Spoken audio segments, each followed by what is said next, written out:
நீங்கள் பார்த்துக் கொண்டிருப்பது நியூஸ் 21 செய்திகள். தமிழ்நாடு செய்திகளை உடனுக்குடன் தெரிந்து கொள்ள நியூஸ் 21 செய்திகளை பாருங்கள். உண்மை, உழைப்பு, உயர்வு. 1 லிட்டர் 8000 ரூபாய், ஒரு கழுதை 60,000 ரூபாய். மருத்துவ குணம் நிறைந்த கழுதை பால் விற்பனை திண்டுக்கல் பில்லம நாயக்கன்பட்டி பகுதியில் படு ஜோராக நடைபெற்று வருகிறது. குழந்தைகளுக்கு பல்வேறு நோய் எதிர்ப்பு சக்தியாக விளங்கி வரும் மருத்துவ குணம் கொண்ட கழுதை பால் விற்பனை தற்பொழுது திண்டுக்கல்லில் படு ஜோராக நடைபெற்று வருகிறது. முந்தைய காலங்களில் குழந்தைகளுக்கு மஞ்சள் காமாலை, உடல் சோர்வு, காயம், சொறி சிரங்கு, அதிக பசியெடுக்க என பல்வேறு பிரச்சனைகளுக்கு மருந்தாக விளங்கி வருவது கழுதை பாலாகும். இதனையே நம்முடைய முன்னோர்கள் குழந்தைகளுக்கு அடிக்கடி வழங்கி வந்தனர். தற்போது தொழில்நுட்ப வளர்ச்சியால் கழுதை இனம் என்பது அழிவை நோக்கி சென்று வருகிறது.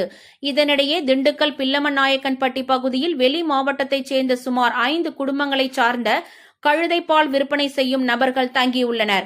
இவர்கள் தினசரி காலை நேரங்களில் பொதுமக்கள் குடியிருப்பு பகுதிகளுக்கு சென்று கழுதை பால் விற்பனையில் ஈடுபட்டு வருகின்றனர். அந்த வகையில் ஒரு சங்கு கழுதை பால் 100 ரூபாய்க்கும், 1 லிட்டர் கழுதை பால் 8000 ரூபாய் வரையிலும் விற்பனை செய்து வருகின்றனர்.